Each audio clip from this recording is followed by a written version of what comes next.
Hi dears, welcome back to the English class. This is 11th standard, Unit 4, Prose, Tight Corners by Edward Verral Lucas.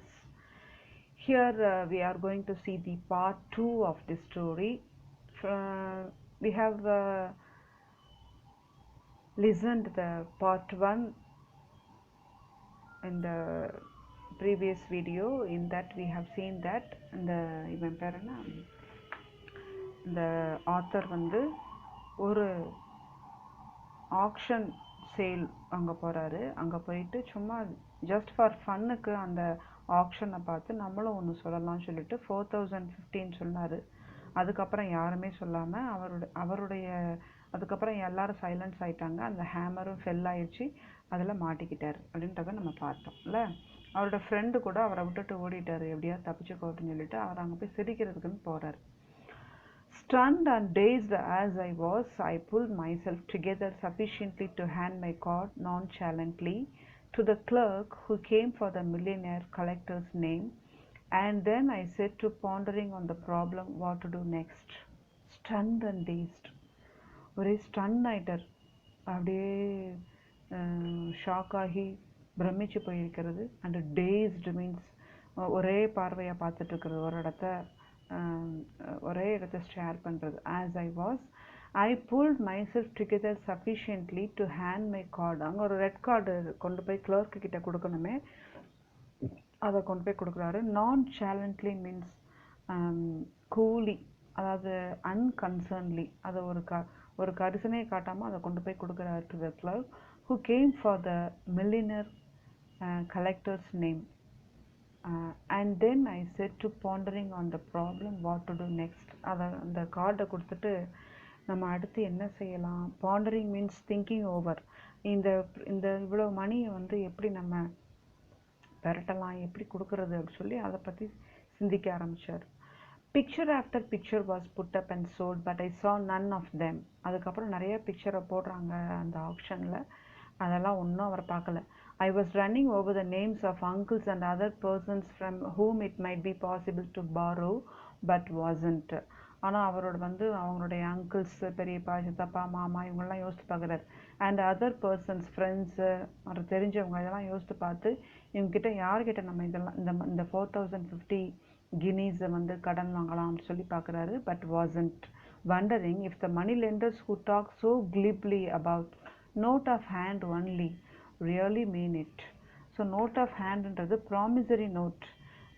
ஸ்மூத்தாக அவங்க பாலிஷாக பேசுவாங்க, இருந்தாலும் promissory நோட்டுனா வட்டிக்கு கொடுத்து அதை எழுதி வாங்கி அப்படி தான் கொடுப்பாங்களே.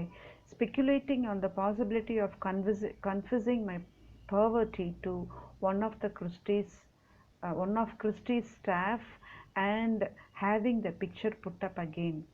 ஸோ இதெல்லாம் யோசித்து பார்க்குறான். இதுக்கு நம்ம என்ன பண்ணலாம், ஸ்பெக்குலேட்டிங் மீன்ஸ் ஒரு யூகிக்கிறான். என்ன யூகம் பண்ணுறான்னா, on the possibility of confessing my poverty, என்னுடைய ஏழ்மையை நான் கன்ஃபெஸ் பண்ணி அறிக்கையிட்டு நான் தெரியாமல் சொல்லிட்டேன், என்னால் இவ்வளோ பணத்தை கட்ட முடியாதுன்னு அந்த கிறிஸ்டி ஸ்டாஃப் கிட்ட சொல்லி திருப்பி அந்த பிக்சரை நம்ம ஏலத்துலேருந்து நம்மளை விடுவிச்சுக்கலாமா அப்படி சொல்லி கேட்கலாம் அப்படின்னு சொல்லி நினைக்கிறான். That was the best way, and yet how could I do it after all the other bids I had made?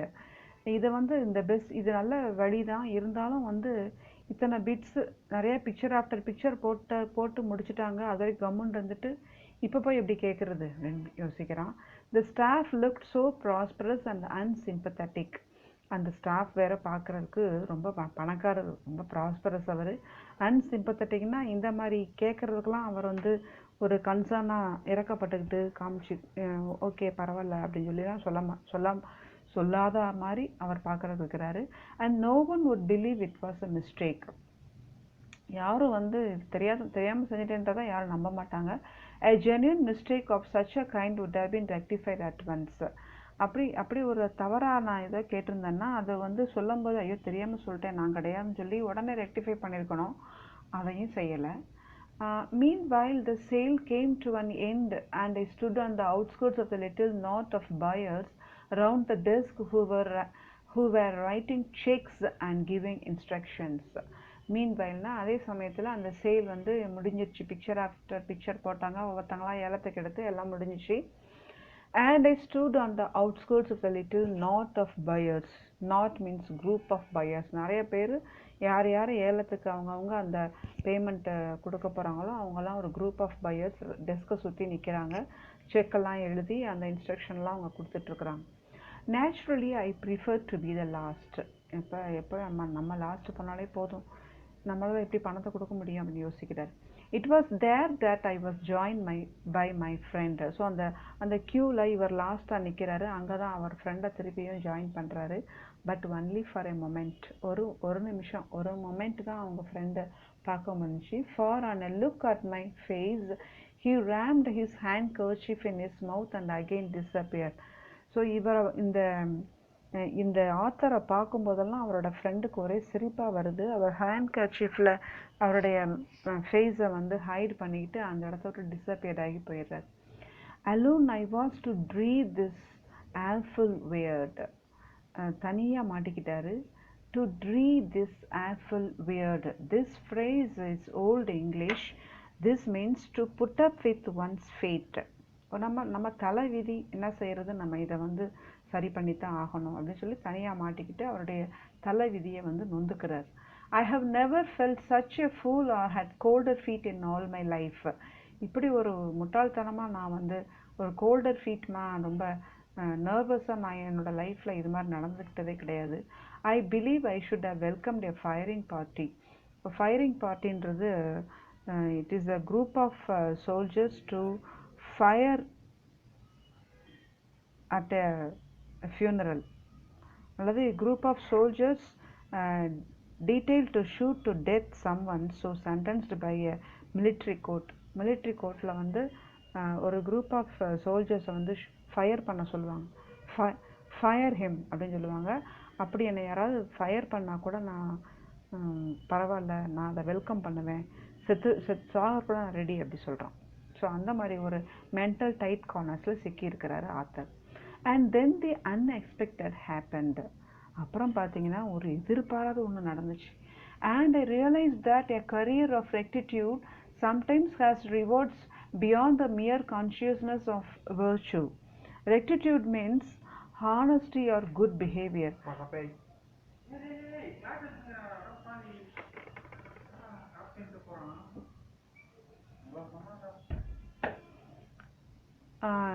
So I realized that a career of rectitude means அவன் ஏற்கனவே செஞ்ச நன்மையான காரியங்கள், அவன் நேர்மையாக நடந்து கொண்டது, அந்த மாதிரி குட் பிஹேவியர்ஸுக்கு வந்து இப்போ ஒரு ரிவார்டு கொடுத்த மாதிரி இருக்கிறத ரியலைஸ் பண்ணது. Beyond the mere consciousness of virtue.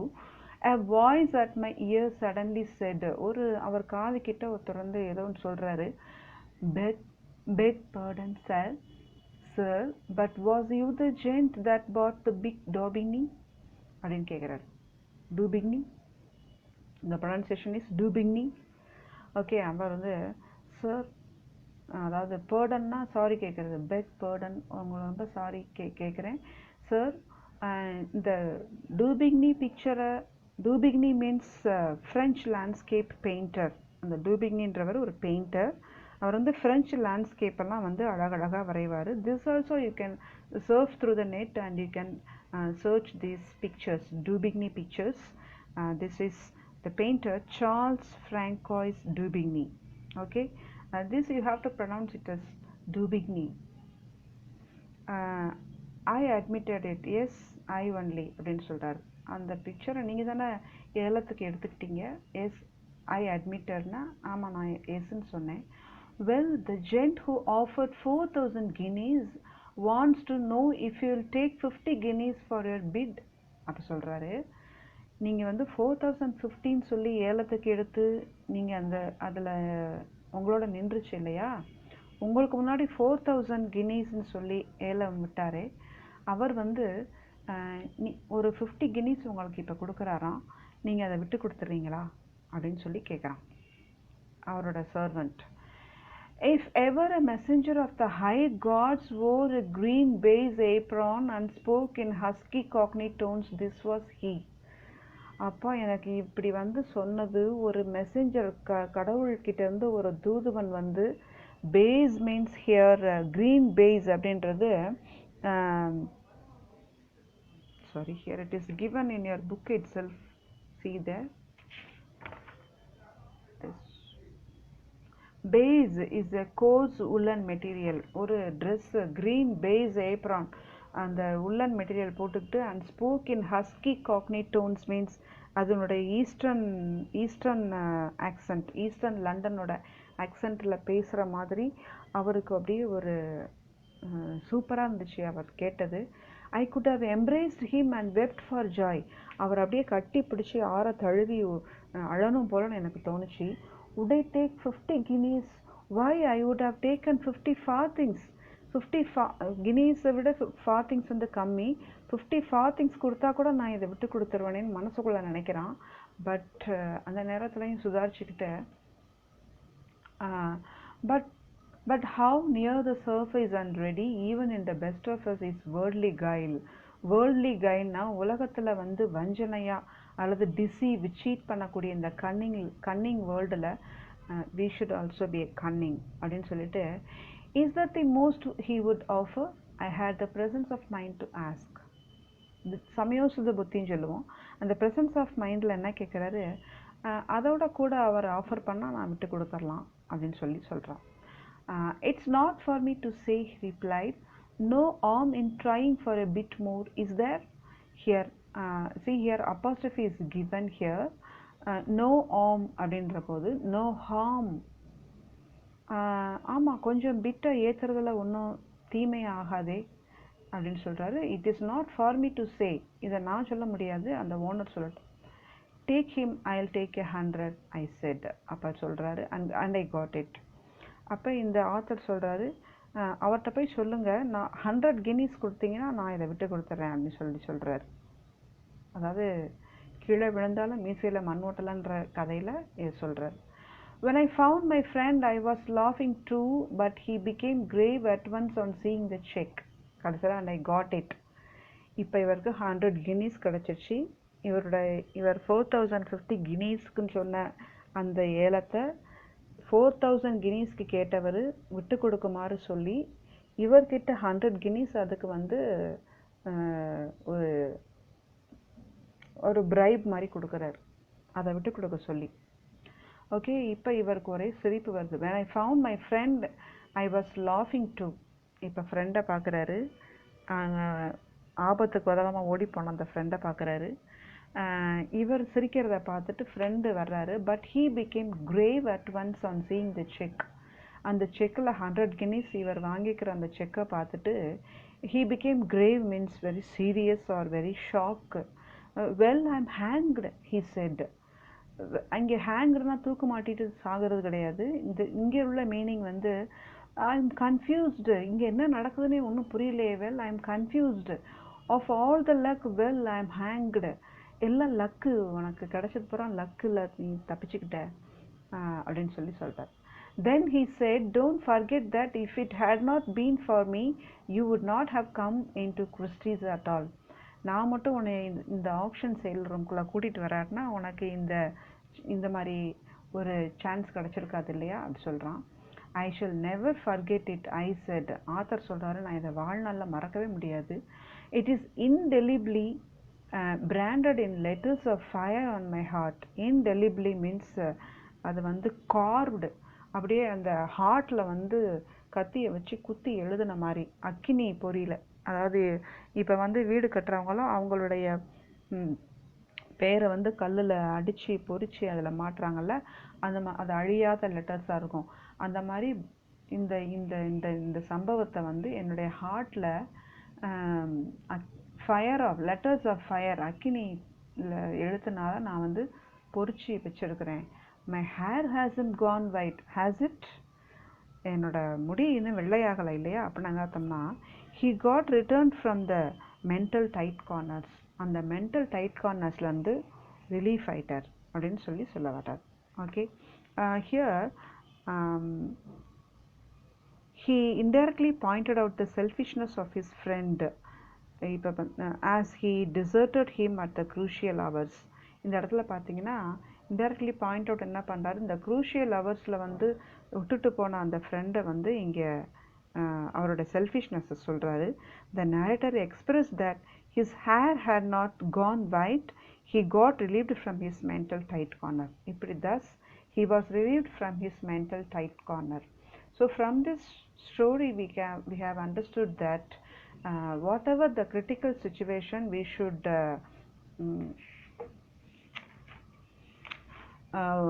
think over this, and we should get rid of the critical situation. Okay.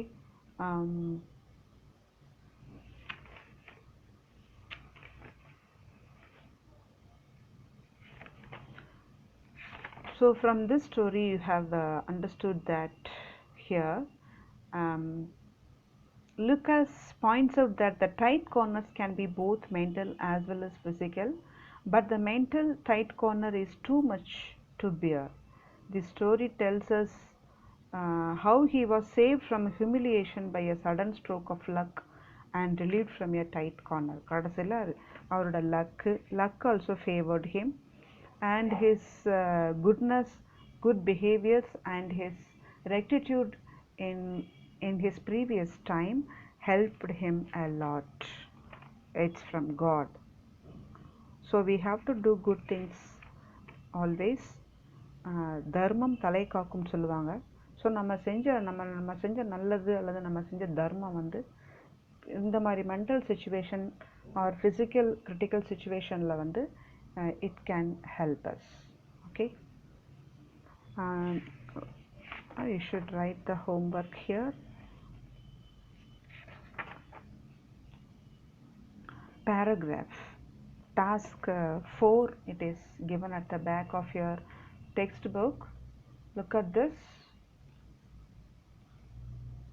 Task 4. Answer the following questions in a paragraph of about 100 to 150 words. See here. Narrate the circumstances that led to the narrator getting into a tight corner by his own folly. This first question. And C. A question and C. Explain how the narrator got out of the tight corner that he was in. See, both questions you must write, learn and write. Send it to me through WhatsApp. Okay, I'll meet you in the next video. Thank you.